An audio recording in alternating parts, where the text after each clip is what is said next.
Okay, so we did the lotto.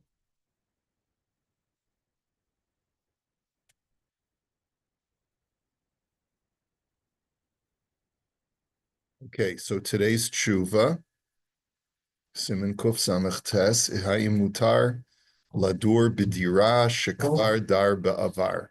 Is it permissible? Sounds like a strange question. Is it permissible to live in an apartment that you had previously lived in? Well, I wonder what the issue is. Sacharti dira b'shchunat hatikva. I rented an apartment in the neighborhood of Hatikva. I think it means the one that I was hoping to get. I think that's all it means. La'achar shana avarti mehadira hayi l'shchuna acheret. The next year, or after a year of living there, I moved from that apartment to another neighborhood. V'hadira chadasha lo motzeit chen be'inai. And the new apartment is not, I don't enjoy it. And now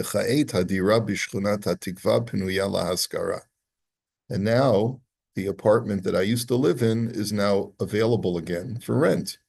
Can I go back to the apartment that I had already vacated?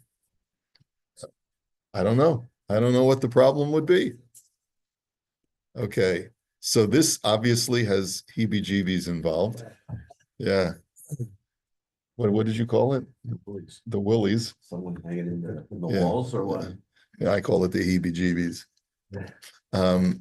It's got something mystical involved. So let's take a look. Katav ha'arizal b'sefer hagilgulim. She'im adam yadur be'eze bayit v'yavo mimenu lishkon b'makom acher shelo yachzor lagur ba'oto bayit sheyatsa mimenu. So the Arizal writes in the Sefer Hagilgulim, the Book of Reincarnations, that if a person lives in a certain home and he leaves that place to live somewhere else, he should not go back to that same home that he vacated unless he waits ki'im achar sheva shanim shlemot. You have to wait a full 7 years. V'chein katav b'sefer Mizmor LeDavid, and that's also published in that sefer.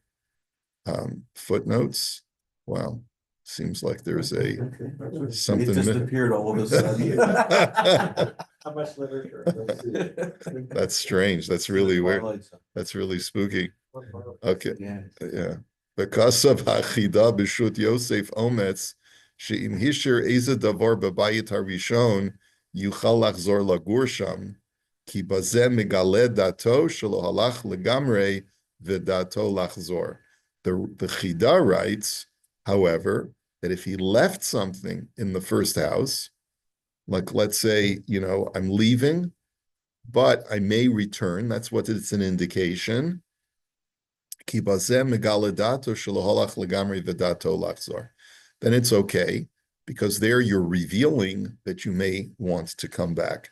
So let's say you leave a small duffel bag of your stuff in the back closet and the new tenant doesn't mind and the landlord doesn't mind. So then that's the law does not apply. Because of Hagon Reb Chaim Palaji, B'Sifra Ruach Chaim, Kabbalah u'minhag biyadenu, shehachosheshim la'azharat Rabbeinu Ha'ari, he says, we have a tradition, says Rav Palaji, that those people who wish to concern themselves with the admonition of the Arizal, belechtamin habayit manichim ezem mismar o yated bekotel umechavnim bo shedatam lachzor. They should just leave a nail or a hook in the wall, and with that, they will have in mind that they intend to return. Now, of course, if they end up painting the apartment and they pull out the nail, you're in trouble. But Uvesefer divrei Yecheskel, kasav she'im adayin lo mala shana temima miyom she'azav et hadira ein chashash klal.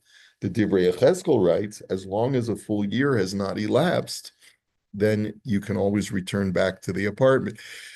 Mikach mikubal shebetoch shana mutar lachzor ledirato harishona. because such is our tradition, that it's only if you've been gone a year or more that you should not go back until you wait a full 7 years. But if you've only been gone 10 months, let's say, then that's fine. Aval im avra shana, yesh lachush bazeh l'divrei Rabbeinu ha'ari, v'lo yachzor l'dirato harishona lefi hatanaim she'amarnu. But if a full year has passed, then you should be concerned about the words of the Ari and do not return to your apartment based on what we've stipulated above. So if you were fortunate enough to leave something there, great. And if not, then you're in trouble. Again, strange that the footnotes have mysteriously disappeared from this tshuva. But let's see if I have the Yosef Ometz from the Chida.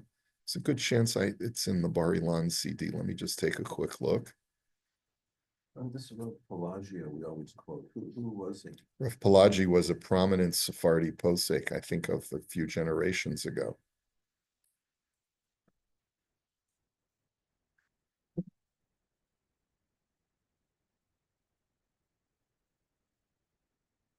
Okay. Let me see if the Yosef Ometz is here in my Bar Ilan. Yeah, it is. So let's take a look at what the Chida writes in his tshuva. It's the Chida, Siman Lamed Zayin.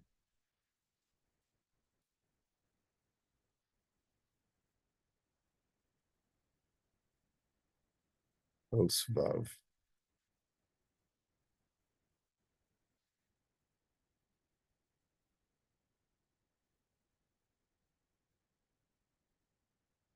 He's going through a bunch of different savaos of Rabbi Yehuda HaChassid. Azharat Rabbeinu HaArizal Shemishi Yatza Mibayit Echad V'dar Ba'acheret Lo Yashuv Ladur B'bayit HaRishon Ad Sheyavru Zayin Shanim.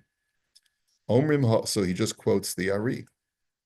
Omrim Ha'olam She'im Hiniach Eza Davar Barishon Yuchal Lachzor V'lo Nimsa Perek Haminiach B'divrei Gurei Harei Arizal Gon Sefer Nagid Umitzvah Ushar Kitzurim. They say, the Olam says that if you leave something in the first house, then you could return after a year. But unfortunately, there is nothing that provides a concise set of rulings of the Arizal that we can say authoritatively that that's what he believed. V'yeira eli hadal desamchu al suget batra daf kuf dalid mem dahamesi isha livno hagadol bebayit kenao. He says, and it seems to me that what they rely on is a sugya in Bava Basra, daf kuf mem dalid, that if a person marries off, if he marries off his son to a woman in his house, then that's a sign that he wishes to give over the house to the son. Ve'im hiniach afilu shavach al koyotze lo kenao debazeh shehiniach gila ha'av shehu shalo. But the fact that if the father, the Gemara qualifies it and says that if the father is leaving over even a small item in the backyard of the house, like a bird coop, then that's a sign that he does not mean to give his son the house. And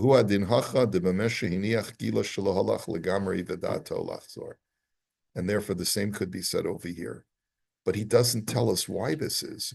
He goes through the basis of this whole thing. It's just a statement from the result. Yeah, well, that's the thing. I'm trying to figure out if the Arizal ever gave a reason for this. I'd love to know if there's a reason why this is, and it could be the Makor Baruch got erased because it was. Let's say, do we have the Divrei Yechezkel? Let's see if we have the Divrei Yechezkel on our CD.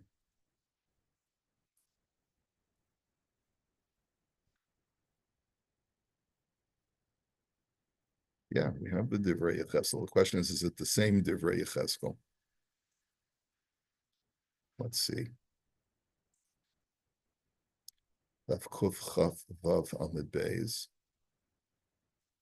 Okay, so this doesn't go according to.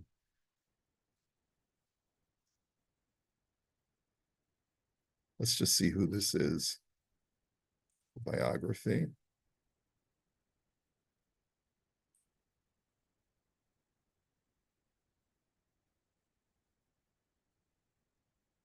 This is Reb Tzvi Hirsch Halevi Borenstein, who was murdered by the Nazis. Okay. Well, let's see, maybe. So what I would do is I would do a search.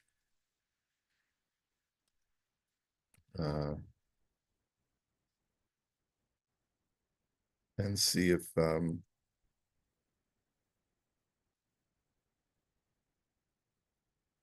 it's the same Divrei Yecheskel that he's referring to.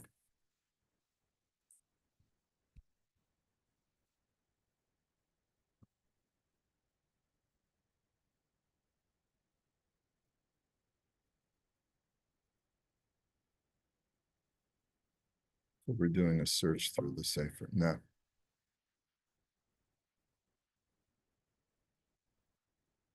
Yeah, it doesn't seem to be the same Sefer. Let's see if there's another. I'm pretty sure I wouldn't have the Sefer Ruach Chaim from Rav Pelagi on the, but you never know. Let me just do a quick search. Since 2 generations, since 40 years ago. It's, I don't, here, I'll tell you. Ruach Chaim. Quoted so many times. Yeah. Okay, this is a different Sefer Rav Chaim. So yeah, so it's Rav Chaim Pelagi. So I'll tell you when he lives.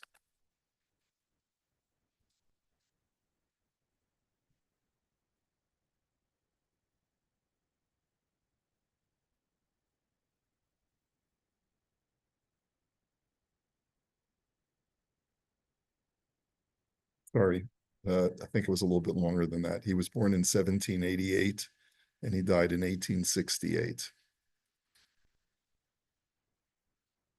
He was Turkish, chief rabbi of Smima, an author in Ladino and Hebrew,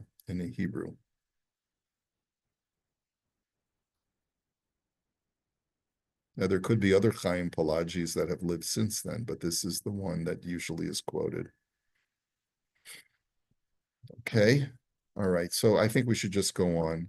If I find anything about this, I'll let you know.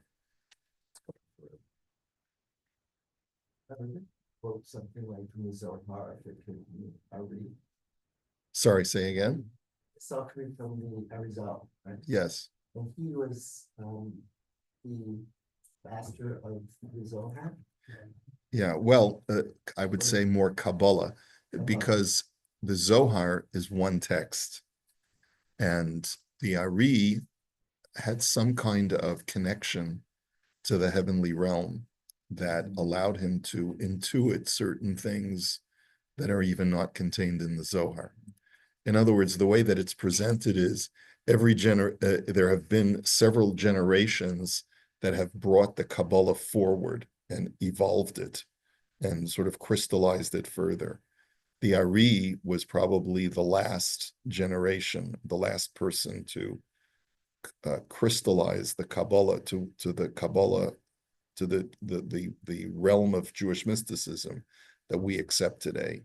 So he's post Zohar, and he's considered to be the most developed interpretation of Kabbalistic ideas that are contained both in the Zohar and in other texts as well. It would be something that could be explainable in that way, right? Because even the Ari who might want to see prolific in terms of his writing. He didn't write anything. Oh. Everything was written by his students, just like the Baal Shem Tov didn't write anything. Everything was written by his students. Most statements that they recall. Yeah, that they passed on, that he passed on to them, and they transcribed. So the Sefer HaGilgulim is one of his more well-known Sfarim of the Ari. And it basically goes through a number of different ideas having to do with reincarnation. Reincarnation is not mentioned in the Torah. It's not mentioned in the Talmud. It's this all post-Talmudic, the concept of reincarnation. Yeah, you think so? No, show up, you won't come back. So, yeah. People ask me sometimes, do we believe in reincarnation? And I never know what to answer because I don't know anything about it. Well, you can tell that there's a tradition that's part of Jewish mysticism that's not agreed to by all. The Rambam certainly would not have accepted reincarnation, but the Ramban did talk about reincarnation in very esoteric ways. See, the Ramban is living in the 13th century, and he feels that he has a responsibility to conceal a lot of these mystical ideas. So he writes about them, but only b'derech remez, giving an illusion as to what he's referring to. And then the later commentaries tease out his text and they say, this is what he means. He's referring to reincarnation, or he's referring to some other kind of mystical concept. Why would we want it to be hidden? Ah, okay. Well, of course, you know, that's a very important tradition within Klal Yisrael, is that there's certain knowledge. Like I'll give you a mashal, you know that joke I told a couple of times where the kid comes home from school one day and he asks his father, Daddy, what does gay mean? And his father's like, I don't know, how am I supposed to tell my kid what gay means? And he starts hemming and hawing and he says, well, usually a man falls in love with a woman, but it doesn't always work out that way. And, he tries his best to cover things over. And he says, do you understand? The kid nods his head. And then the kid says, Daddy, what does Tsalmavis mean?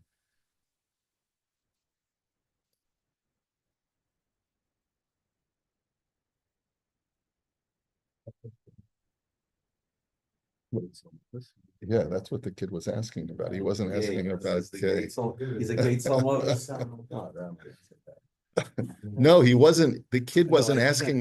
The kid was coming home from his name or something. The kid heard the term Gates Almavis. He wanted to know what that means. So he says, Dad, what does gay mean? And his father totally misunderstood the question. Okay, that's the point. That's the point of the story. The thing is that you all understand that there are certain things that a child would ask that you can't provide them full disclosure of the information. And this is one of the problems in our generation. This woke culture feels that we have to tell 5-year-old kids about trans and talk about all of these gender reassignments. And it's creating a lot of anxiety in young children. Well, there are certain parts of our tradition that are extremely esoteric, that are difficult to process. And if a person doesn't have the proper grounding in Judaism, take it off the edge. It takes them, yeah. I mean, if you sit down with a person, it may be very titillating to sit down with a person who knows nothing about Judaism and talk to them about Kabbalah, like Madonna or whatever, and that's really interesting. But they're going to get a distorted view of Judaism, and they're not going to really understand the basics about what it means to be a Jew. And so therefore, there's been a tradition within our people that there are many things that have to be hidden from the public because the public simply doesn't have the literacy and the sophistication to process certain ideas.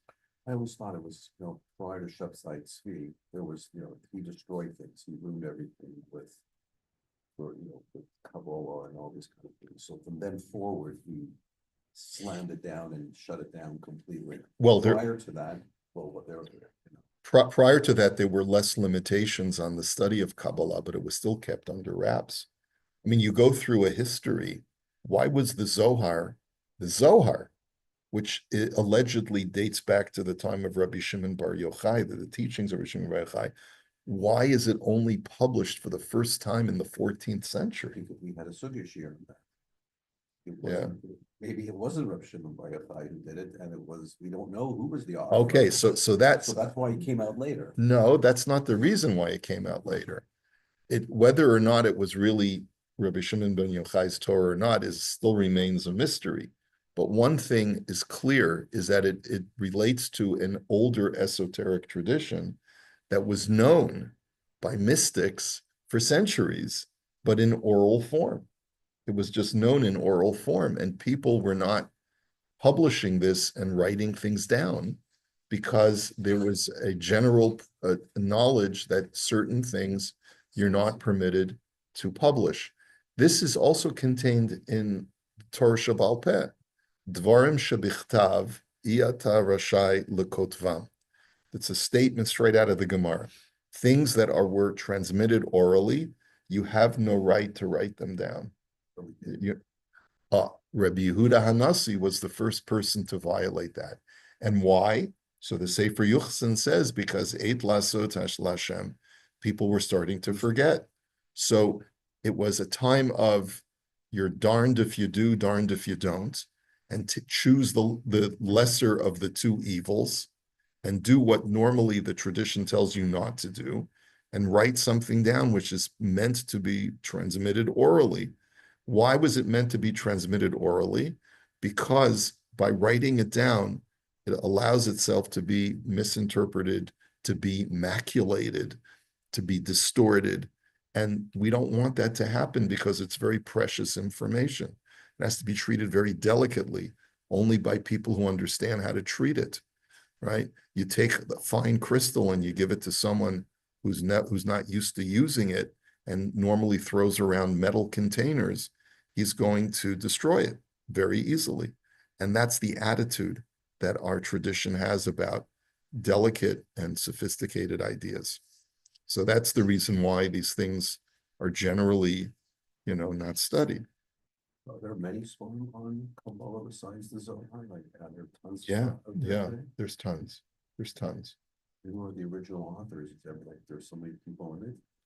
Yeah. Well, it really actually goes back to the period of the Gaonim. You have Sefer HaBahir, which is one of the earliest ones, and that's attributed to the Tanoim, is written in the Gaonic period, but it's based on a tradition that goes back to Rabbi Nachunya ben Akana, who's one of the Tanoim.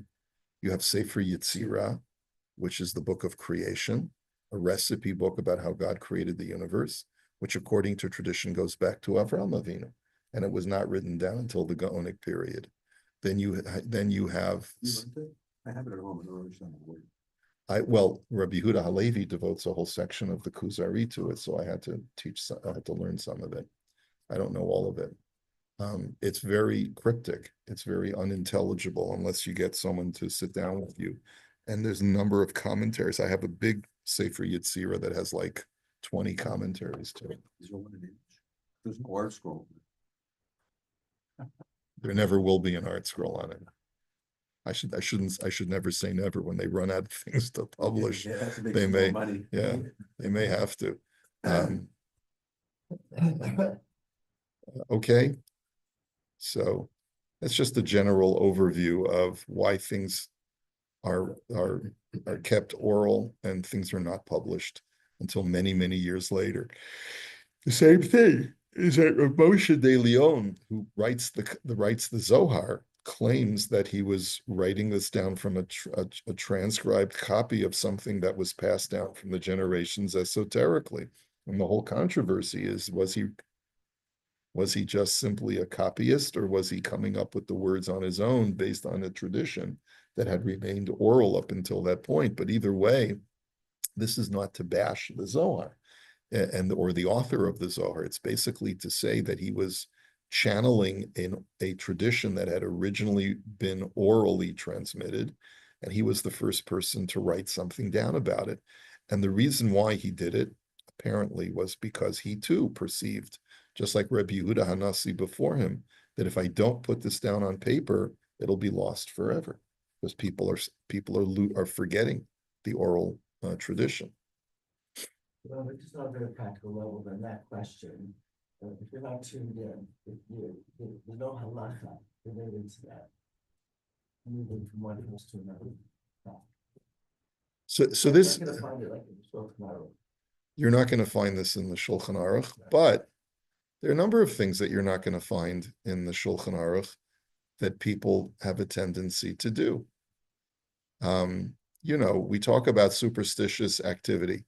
It all depends on your, let's say, your propensity to follow superstitions. And I don't use the term superstition as a pejorative. Sometimes superstitions have real basis to them. So, how people, they do they put the key in the challah on the Shabbos after Pesach, right? That has absolutely no basis in anything Jewish, but people still do it today. People wear the red bendel, the red thread, right? I think there's some maybe very, very post-Zoharic commentary. I don't think the Arizal ever talked about the red thread, although I'm not 100% sure. I always thought it was people making money on the Kotel steps. Yeah. So Then Baba Sali, Rabbi Abu Chatzera, used to bless arak, used to bless arak and give it out, and people would give huge donations to be able to have the arak that was blessed by Baba Sali. So none of that is in the Shulchan Aruch, right? So it's really all a question of how prone are you in your personality to feel that these kinds of superstitions are substantive and worth incorporating within your religious persona. So personally, the older I get, the less appealing I find these things to be. Okay. If you have a propensity towards it, then if you have a Mashiach, yeah. Well, except what you read in these. The basis is if Baba Sali said that this is mivorach, so then it's mivorach, right? So who am I to argue with Baba Sali? He was a very holy man. Apparently, he was a miracle maker. He was a magic carpet rider. Okay. Yeah. A legend. So I find that these things are not appealing. The thing that makes me a bit cynical sometimes is that people enterprise off of these superstitions, and that the vachnach, like stuff like that, like the night before the bris, you take the sword in the air and you cut the shadim in the air for a baby. Never heard of this one? No, vachnach I'm familiar with, and that you're supposed to learn certain parts of Torah the night before. Sparta, they do certain things the night before the bris to cut the shadim before Yeah. the bris. Yeah. Make sure he's not in the room. Yeah, so these actually potentially could be prohibited by halacha. Some of the superstitions actually go beyond what halacha even permits. Dorei shel hamesim, you're not supposed to worship shadim, you're not supposed to make offerings to shadim and things like that. So some of these things that you just mentioned that I never even heard of, I'm sure there's a lot I have never heard of as far as superstitions. But a lot of that I find to be problematic. A lot of it, certainly it doesn't speak to me. I don't feel that a person should be expending any amount of energy on these kinds of things. But if you live within a community that holds these things dear, you should at least consider, well, if my community is doing it, maybe there's something to it. But it's certainly not mainstream Judaism. It's not codified in the Shulchan Aruch. And you're free to, like if you're a Maimonidean, like if you subscribe to the Rambam, he would look at you like you're an idiot, right? Like what? Yeah. Okay. Next, Isur ha'ataka b'mivchanim. The prohibition to copy tests. Ha'im yesh heter laha'atik b'mivchanim kedei lahasig tziyunim tovim l'mi shemitragesh b'mivchanim. Rabbi, can you put the Hold screen up? on. I'm sorry. I'm so sorry. Thank you. Forgot to do that.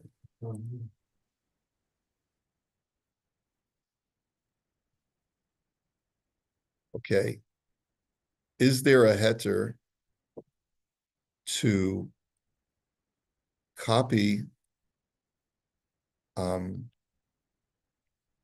b'mivchanim? I don't even know. I thought a mivchan is a test. It's copyright. Let me just see what the other translation of the word mivchanim is. Maybe I'm mistranslating it.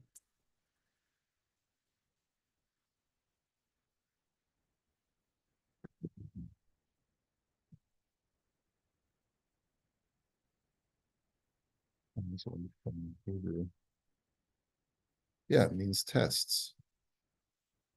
Kedei lahasig tzionim. All right, we'll pick this up in Mirz Hashem next week. I forget. Please forgive me for not putting it up on the screen. Have a great day, everybody. Next week. I mean tomorrow. It's tomorrow. Sorry.